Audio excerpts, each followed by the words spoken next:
5, 4, 3, 2, 1.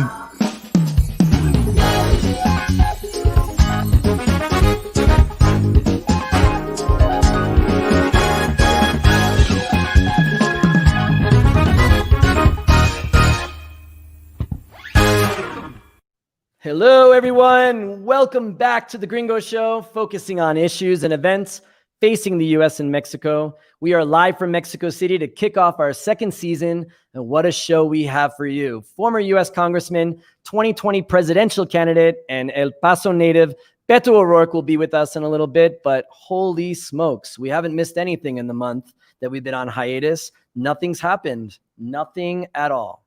Okay, yes, maybe I'm exaggerating a bit. 2021 came barreling in like a pecero, cutting us off on the road right away. And I'm not lying. We actually have 2021 on the show with us. Not to upstage or anything, but let's welcome 2021 to the show. 2021. What's up, man? What are you doing, man? Thanks for having me, man. Nobody wants to have me on their shows. Listen, everyone said goodbye, good riddance to 2020. And we were looking forward to a better year. What's going on here, man? What are you doing? Man, 2020 sucked. I'm going to tell you something, then. I'm going to be the worst year ever, man. Like, that insurrection in the US, that's only the beginning, man. And I'm planning insurrections in Europe, Asia, Latin America. Well, I mean, in Latin America, you don't really have to plan them, you know? Man, I don't get it. It's not good. I mean, 2020 wasn't kind to anyone, and people were just looking forward to a better year. But 2021 is really sucking. Can't you just give people a break this time? Kind is overrated, Dan. You know, do you remember 1996? No, I don't. 1974. Nobody remembers those good years. You know, I want to be a really, really bad year. I want to bring back Nickelback.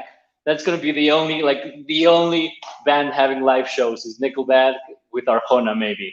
I don't understand. Why do you want to have a traumatic year? I mean, don't you want this to be a year of reconciliation and love? I mean, we have the Olympics coming up. We have the Euro coming up. Why don't you make it a good year for people? Come on.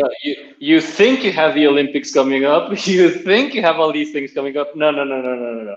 Let's just say this is Home Alone 5, okay? But everybody is Home Alone. Yeah, you know, if I was a movie, I'd be Avatar 2. Nobody wants it, but it's in your face. That's how big and strong I'm coming, like a train. Oh, come on, man. Thank you. All right, 2021. Please make it a better year this year. Thanks for being on the show, 2021. I'm loco. I hate you. All right. The holiday season here in Mexico usually means that the city's empty and everyone runs to the beach to relax and recharge for the new year. This year has been unique due to COVID, although beaches here in Mexico were still full, especially with one famous person that made news headlines and a lot of chatter on social media with his trip to Zipolite on the Oaxacan coast. The head of the COVID response in Mexico, Hugo López-Gatell, or if you're not familiar with him, the Mexican Dr. Fauci, was spotted on a recent Sunday at the Alchemista Hotel in Zipolite having breakfast, which leads us to our segment, No Manches. No Manches, Dr. López-Gatell, or if I can call you Hugo. Man, I know you've worked super hard this year. All of those 7 p.m. press conferences, and I'm sure you had a lot of stress. You thought this thing would be over by July, and here we are in January. I get it. Even the president has sympathized with you. Also, I know you have a new girlfriend. You're full of new love, and that's wonderful. Happy home, better work, and we need that. We saw you smooching with her a few months ago, and from your relationship status that is on your Wikipedia page, it seems like things have been pretty complicated. I'm not saying you shouldn't take a trip, and I know you didn't do anything against COVID restrictions, but Hugo, no manches. Order room service. It's easy, it's delicious, and you can have your mask off in your room. Also, did you decide to go to the only legal nude beach in the country to see some skin, or just because the restaurant is delicious? And listen, and I swear this is 100% true, I was at that hotel at the moment you were there. I was literally 10 meters from you in my room when you were dining with a group of people without masks. It's a wonderful beach. The breakfast is amazing. The view's even better. But I'm not the Deputy Secretary of Prevention and Health Promotion of Mexico. And unfortunately, when you accept that job, you can't do everything you want. You're a public figure. And if you tell people to stay home, you gotta do it too. Dr. Fauci celebrated his 80th birthday on Christmas Eve, a big milestone. And do you know what he did? He stayed home and celebrated with Zoom calls. And if you had called me, I would have been happy to do a Zoom call with you from that beach. So please, do me a favor, now that you got your sun, your sand, and a glimpse of the nudes, quédate en casa, way. Be an example as a leader. No manches.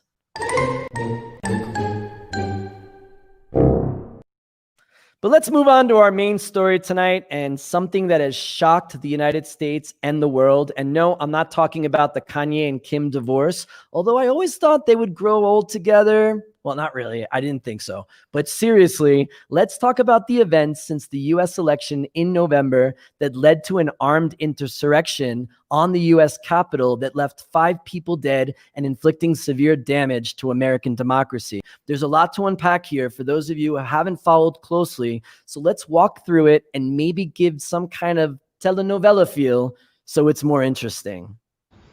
Donald y sus amigos no les gustan perder. First, this guy was a sore loser after the presidential election. Wait, Hector, ese no es el otro. Por favor, Hector, cambias. This guy was a sore loser after the presidential election. And it wasn't just even after, even months before the election, he was talking about how it was going to be rigged, how it wouldn't be fair, and even warned his supporters to get ready for violence. What do you want to call them? Give me a name. Give me a White name. supremacists and Who would white you like me to condemn? White supremacists and right Proud militia. Boys, stand back and stand by. Stand back and stand by. People would think that it was just Trump's words. Yeah, it's Trump saying something stupid again, whatever. But the election happened, which ended up with his Democratic challenger, Joe Biden, winning by more than 6.5 million votes. It wasn't close like in the 2006 Mexican election when candidate Felipe Calderón defeated current president Andrés Manuel López Obrador by only 250,000 votes. There's a big difference. So for months, the president, along with his lawyers, including mole-loving Rudolph Giuliani, yes, I'm convinced he had way too much mole that day, prepared bogus lawsuits and false accusations of voter fraud, that dead people voted, that the laws in the states were rigged, that legions of futuristic folkloric Sanborns waitresses invaded the United States and voted for Biden. Wait a second, that was just a weird dream I had this week. I've been dreaming a lot, okay? And they lost almost every single lawsuit. There was absolutely no evidence of widespread voter fraud that could have changed the outcome of the election. Yet Trump, his lawyers, some right-wing news media outlets, and elected Republicans were continuing to avivando las llamas, to fan the flames, and consistently push this message that Joe Biden did not win the election and that it was fixed. And where every fraudulent vote cancels out the vote of an honest America has sided with the extremist left. The United States Congress needs to make an informed decision, and that starts with this objection. That's right. In a poll last month, 77% of Republicans think there was widespread voter fraud, and 40% feel that Biden will not be the legitimately elected president. Let's fast forward to January 6th, the day when the Congress certifies the election results and declares the candidate with the most votes the official winner. This happens every 4 years, and until this year has been largely ceremonial. It's kind of like someone trying to steal the banda presidencial before he can present it to his successor. The president, in his desperation, tried to coerce the vice president to stop it all from happening. And the vice president was like, heck no. And the president said, well, if you don't, then you're a pussy. I can't make that up. He actually said that. Sounds insane? Yes. He also actively encouraged his fanatical supporters to come to Washington to intimidate members of Congress to support this action. So the morning of, Trump and his friends held a rally on the lawn of the White House to gas up supporters. And this is what Donald Trump said. We will never give up. We will never concede. It doesn't happen. You don't concede when there's theft involved. Our country has had enough. We will not take it anymore. And that's what this is all about. Yes, this is what the president of the United States said last Wednesday. And then his son came on stage and said this. This isn't their Republican Party anymore. This is Donald Trump's Republican Party.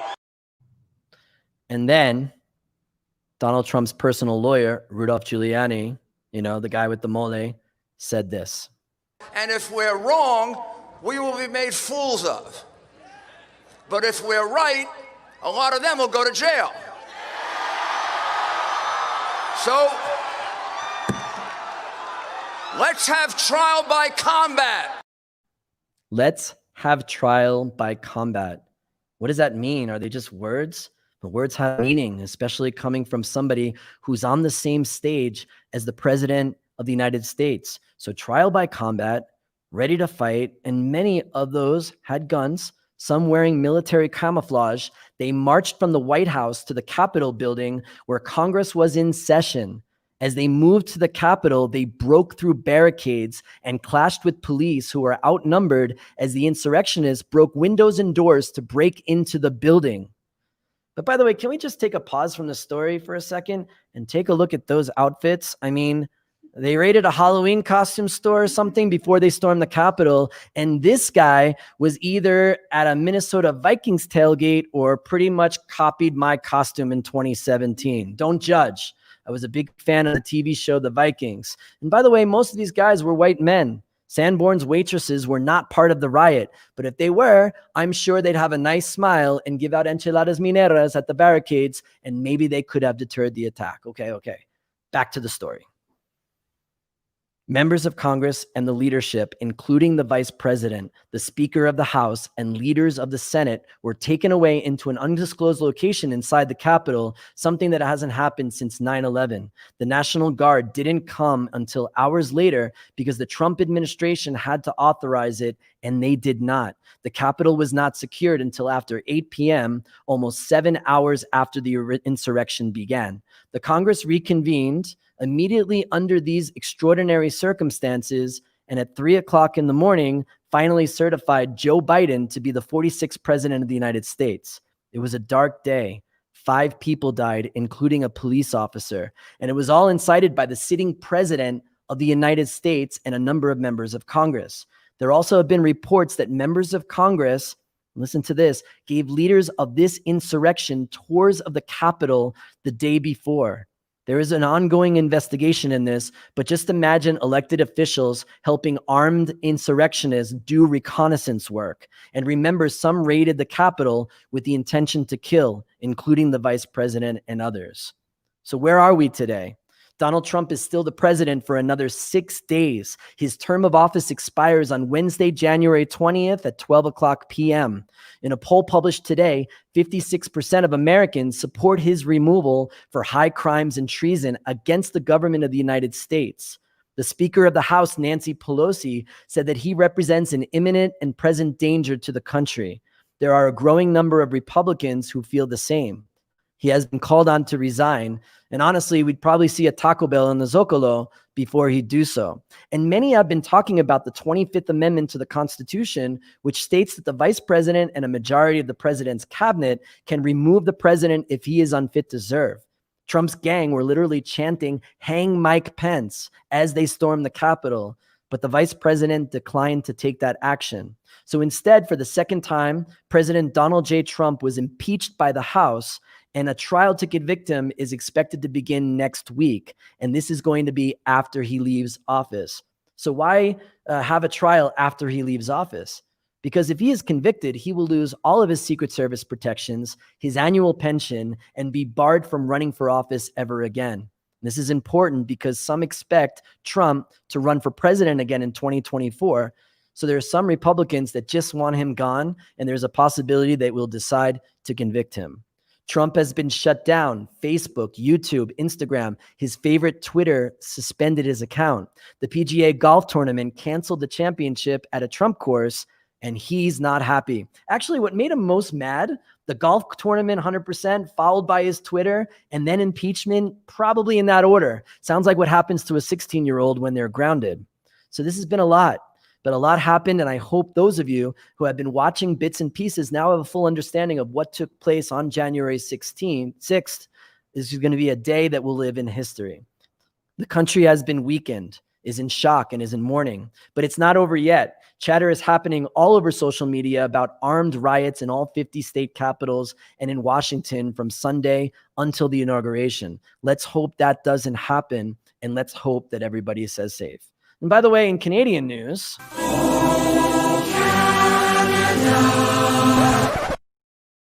children enjoy playing on heaps of dirty snow, and Joey the Moose died after a long life. That's it. That's what's happening right now in Canada.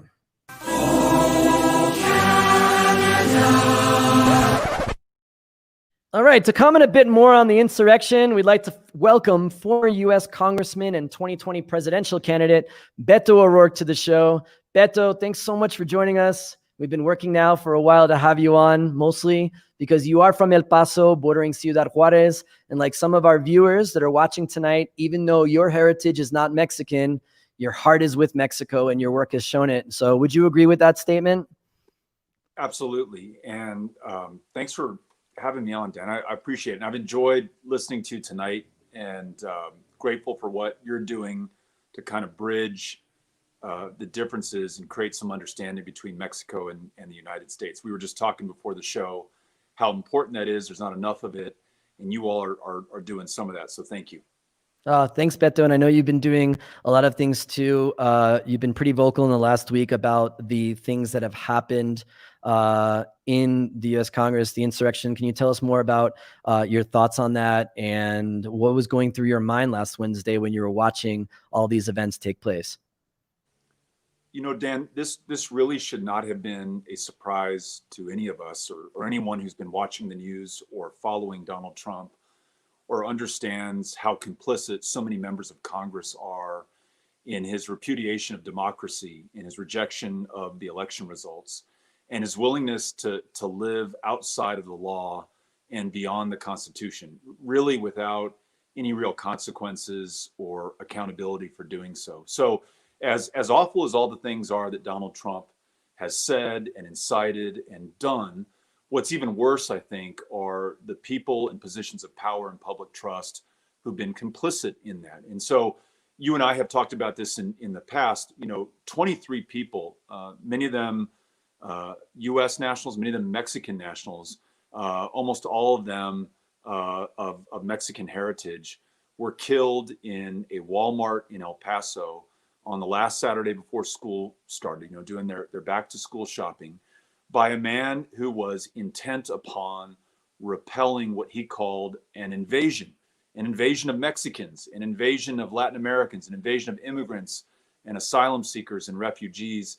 And that word invasion is in fact the word that Donald Trump had been using for his entire presidency and when he was a candidate for the presidency to describe people who come to this country who, as we all know, aren't invading America. When they come to America, make America better by their very presence. El Paso, Texas, right next to Ciudad Juarez, one of, if not the safest cities in the United States of America. It's 85% Mexican American. A quarter of the people who live here were born in another country. And so I would argue they've made us safe and they've contributed to the safety and security of this country. But 23 of the people in this community were killed because of the rhetoric and the incitement of this president. So people who say, holy shit, what's going on? Where did this come from?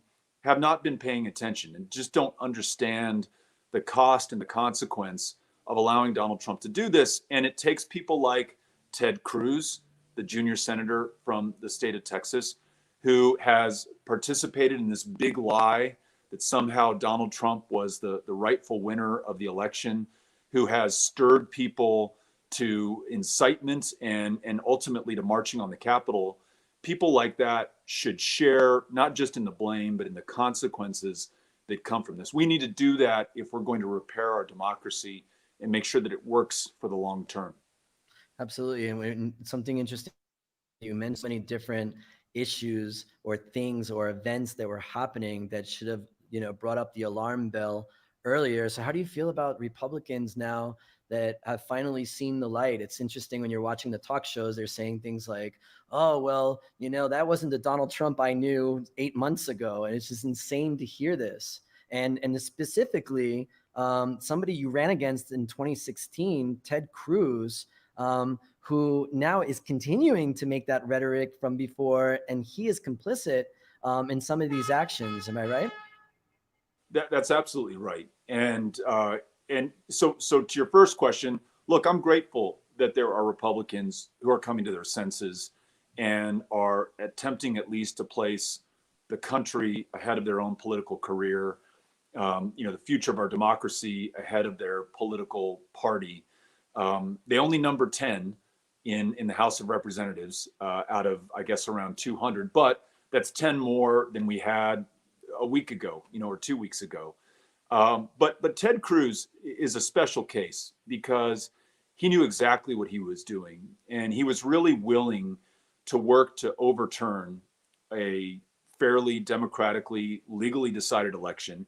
He was literally willing to, in effect, overthrow a democratically elected government for the sake of his own personal political gain. And that, to me, is one of the worst crimes you can commit against this country. Interesting, Dan, not only is he being considered for expulsion from the Senate by his colleagues, not only have two of the very biggest Texas newspapers, the Houston Chronicle and the San Antonio Express News, called for his resignation, he may be placed on a no-fly list. As you know, anyone who's suspected of being a terrorist in the United States is put on a no-fly list, and you literally cannot get on an airplane and fly anywhere because Ted Cruz, in effect, incited or helped to incite that terrorist insurrection and coup attempt last Wednesday at the Capitol. They are considering placing him on a no-fly list where he would not be able to get on an airplane any longer. And as crazy as that may sound to some of your viewers, a U.S. senator, one of the most powerful men in the world, no longer being able to board an airplane, it really does fit the crime that he committed. And there has to be consequence, there has to be accountability, or we won't recover from this. Now, do you really think that there's 2/3 of the Senate is going to act on this? I mean, there's a lot of people, not just Senator Cruz, but Senator Hawley from Missouri, also Mo Brooks, a huge vocal. And there's, as I mentioned in the past segment, talk that some of these guys were giving tours to the insurrectionists the day before to show them the Capitol grounds. Do you think there's enough energy in the Congress to make this happen? Dan, I think to some point or to some degree, it's going to depend on what comes to light as the FBI investigates some of the allegations that you raised in your reporting earlier. Allegations that some of these members of Congress actually gave tours to the insurrectionists who the next day would attempt a coup on our government. One of whom, by the way, was found with paperwork that had Senator Cruz's name and people in his office and maybe the phone number there written on it. We don't know what those connections are in that case, but I know that we have the capacity through our federal law enforcement to discover what those connections are. And I think once that is brought to light, then as a member of the United States Senate, with all the facts before you, I think it becomes very hard, if in fact it is proven beyond a shadow of a doubt that Ted Cruz participated in this insurrection, in this coup attempt, that he should be expelled from the United States Senate. And I don't know that there's any love lost for Ted Cruz amongst his colleagues. He's someone who on the floor of the Senate called Mitch McConnell the Senate Majority Leader, the top-ranking Republican in the country, really, after Donald Trump is gone, called him a liar on the floor of the Senate. He's pissed off and gotten on the wrong side of just about anyone he's been close to in that body and really anywhere else in the world. So I don't know that there's a lot of affection for him, and I don't know that he's going to have a champion outside of maybe Josh Hawley or Mike Lee, his maybe one friend in the Senate. So let's see, who knows? But if there isn't a consequence to this, then you will have set the precedent that this can happen without punishment, and that almost guarantees that it's going to happen again. And if and I'm sure you do, if you know your history of the Roman Republic's descent into dictatorship and tyranny, it didn't just happen from Caesar crossing the Rubicon. It was the violation of norms that went unpunished for decades, ultimately giving that opening to Caesar. If you look at the history of the Weimar Republic after the First World War in Germany, the big lie that Jews had stabbed Germany in the back and had lost Germany the war, Hitler was able to play upon that big lie and further that big lie. And others who were complicit in his and the Nazis' rise to power, the beer hall push, that almost comedic attempt to implement a coup in Germany led by Adolf Hitler that was stopped. It was 15 years after that he ultimately rose to ultimate power in Germany. What's going to happen 15 years from our version of the beer hall push with the goofball with the Viking helmet and all these other guys who, once they stormed the Capitol, didn't know what to do with themselves and were taking pictures of themselves, some of them, others with zip ties and guns, going to hunt down members of Congress potentially to kill them. What's going to happen 15 years from now if this is not aggressively put down, and if everyone involved, including members of Congress, including U.S. senators, does not pay the full price for their participation? That's the question before the people of America right now. Absolutely. And it's going to be interesting in the next couple of weeks to really hear deep down about what the intentions of these people were, if they were coordinating the attacks, if somebody behind the scenes was doing it, and what they were really set out to do, because it seems like we don't really understand that fully yet. So it's really interesting. I want to switch gears a little bit. I want to talk more about the election, because in the last couple of weeks when you're coming on the show, I've been explaining to a lot of my Mexican friends about your incredible rise in Texas in 2006 and 2018 to running for Senate and really making a dent in this red Texas and almost winning against Ted Cruz. But in 2020, it was a little bit more a different story. All the polls thought that Texas was going to go blue. And of course, in Georgia, Stacey Abrams, in a 10-year push, was able to switch Georgia blue. And it was really incredible. What happened in Texas? One of the things is that from where I lived for a long time, the Rio Grande Valley in Roma, Texas, and always a big shout out for the beautiful Roma, people went a lot more for Trump in 2020 that they did in 2016, voting against their, I guess, some values. And what was surprising was that people are saying that the low turnout in the Rio Grande Valley prevented Texas from turning blue. What do you think about that?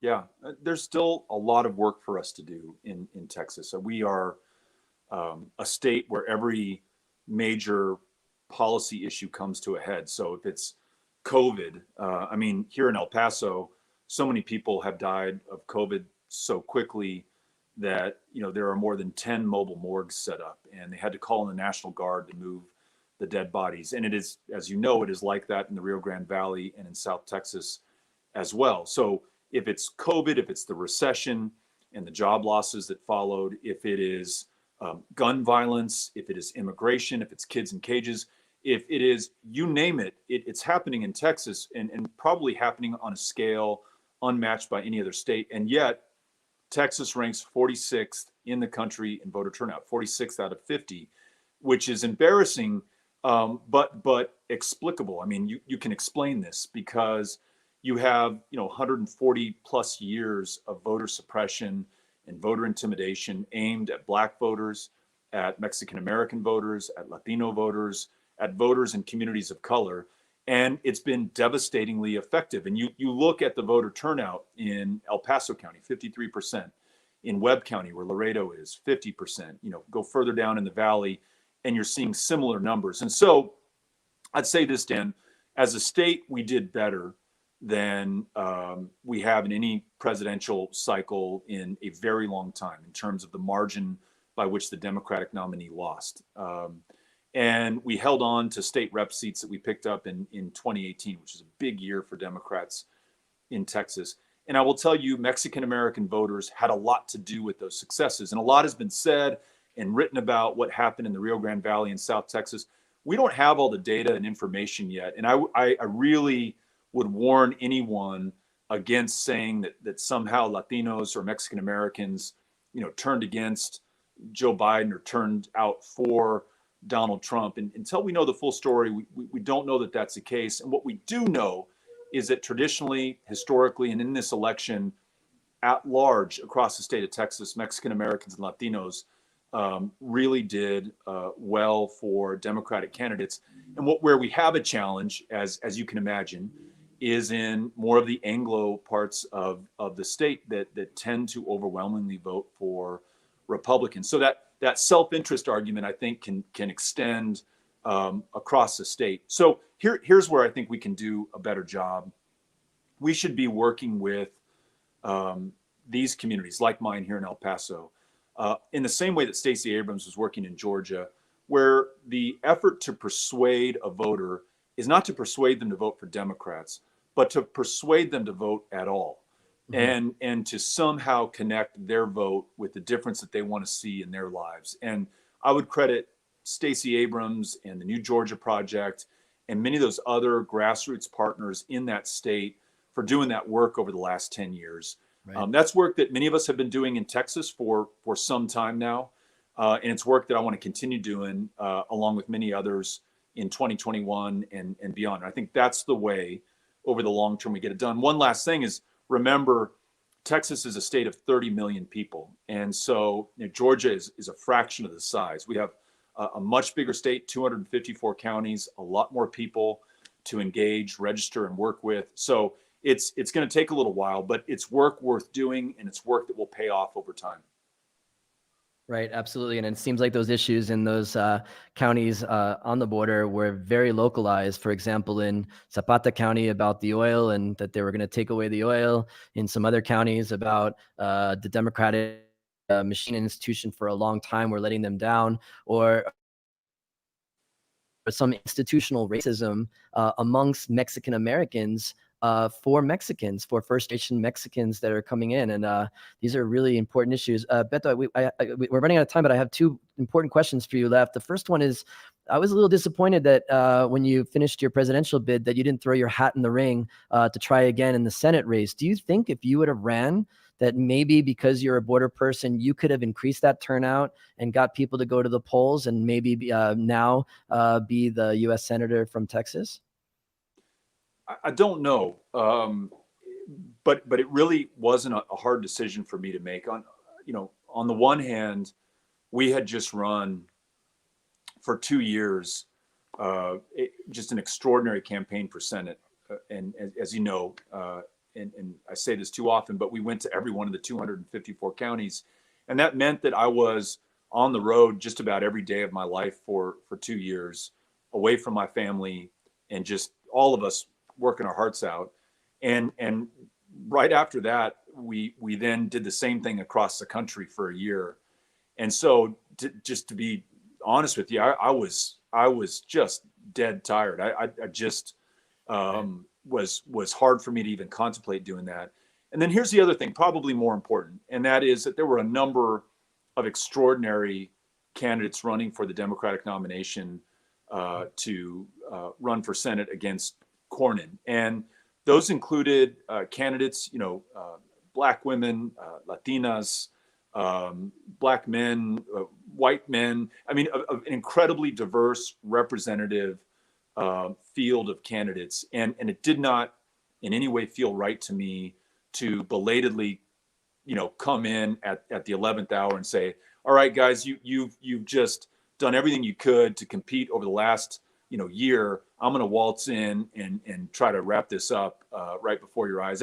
That felt very wrong to me. And so anyhow, in hindsight, I'm glad that I didn't do that. But over the last year, we started an organization called Powered by People, and I really do think contributed very meaningful work on registering voters, on engaging with voters, and on supporting all the candidates up and down the ballot who were running in the state of Texas. And it was very fulfilling. And Dan, it was the first time in my life for the last 15 years at least that I have not held an office or have not been campaigning for an office. And I was a volunteer like everybody else. And that's great work if you can get it. And so I'm glad I got a chance to do it.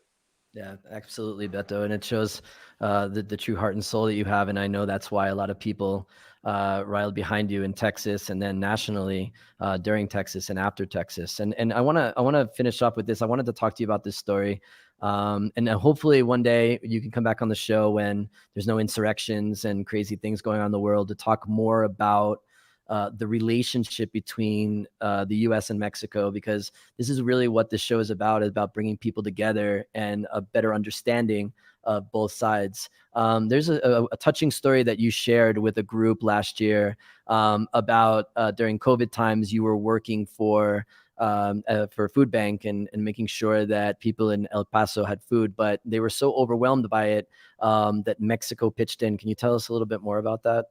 Yeah, at the start of the pandemic, which was also the start of the worst recession since the Great Depression, we had lines at our food bank that stretched, 2-3 miles long. And so, if you think about it, these are folks who, in their cars are waiting for hours, moving, a little bit at a time, maybe getting in line at 2 or 3 in the morning to pick up a box of food that is supposed to sustain them and their families for a week. And who the hell knows what's going to be in your box of food? Maybe a big can of beans, maybe some rice, maybe some cabbage, maybe some cookies, maybe some canned peaches, or maybe none of that stuff. And it's whatever they could find that was available, very often donated by local grocery stores, or what the food bank had resources to purchase. And that's just a real tough place for those families to be in. And we were volunteering at the food bank, and the director said, look, we cannot get rice, we cannot get beans. These are obviously staples of the diet here in El Paso, Texas.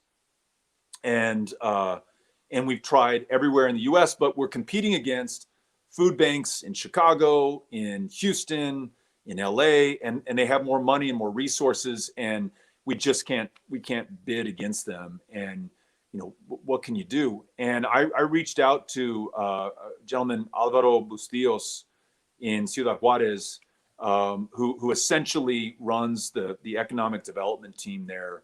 And I'd met him before, and just a wonderful man. And as we were discussing earlier, if you live in El Paso or you live in Juarez, you really live in both communities. And so, understanding that relationship, I said, there have got to be some beans and there've got to be some rice in Juarez or in Chihuahua or in Mexico. Can you help me out? And I called him in the evening, and that same evening, he connected me with 2 distributors out of the state of Chihuahua who felt like they could meet the needs of the local food bank. And we were able to connect them with the El Paso Food Bank, and they were able to work on something. And like you said, I think very often the attitude in America, at least for those who don't understand Mexico or relationship with Mexico and don't live on the border, is that, Mexico is the source of immigrants or drugs or problems or crime, all the stupid shit that Donald Trump has been saying, which, by the way, people have been saying for forever. And he's just said it louder than anybody else. But this story shows us that it's really a reciprocal relationship, and that Mexico contributes very, very much to the success of the United States. Obviously, in the people who choose to come to the United States from Mexico, who are, every success story that I can think of in El Paso is connected to Mexico, but also in these acts of kindness and generosity that don't often get reported or talked about. And there are many times in El Paso's history where we've had a challenge or disaster or been in trouble, and this is only the most recent one, where the people of Ciudad Juarez have come forward and offered their assistance. So I agree with you. It's a touching story to me, and it represents the beauty of the binational relationship. And it's those kinds of stories we should be telling. And when anyone brings up the lies that those like Donald Trump will try to scare us with about the border. Absolutely. Definitely. Beto, it's been such a pleasure to have you on the show here today. Hope you come down to Mexico City soon. Hope you run for Senate and beat Ted Cruz in a couple of years or whatever you can do, because I know that you're a friend of Mexico and especially the large American community, 1 million people that live here in Mexico.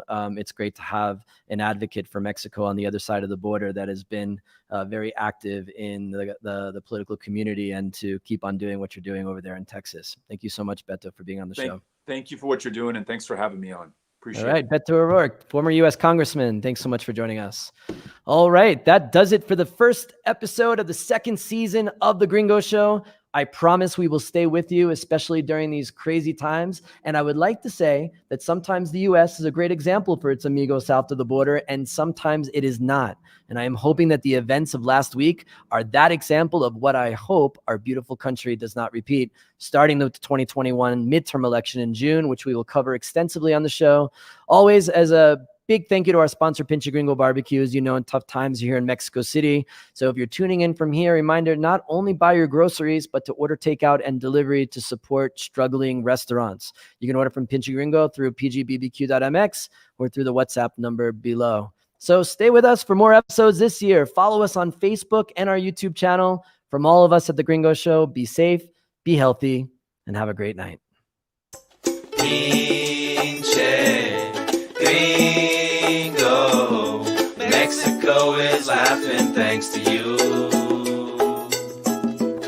We like to watch you dance salsa and listen to your bad Spanish too. We like to watch you almost die from spicy food.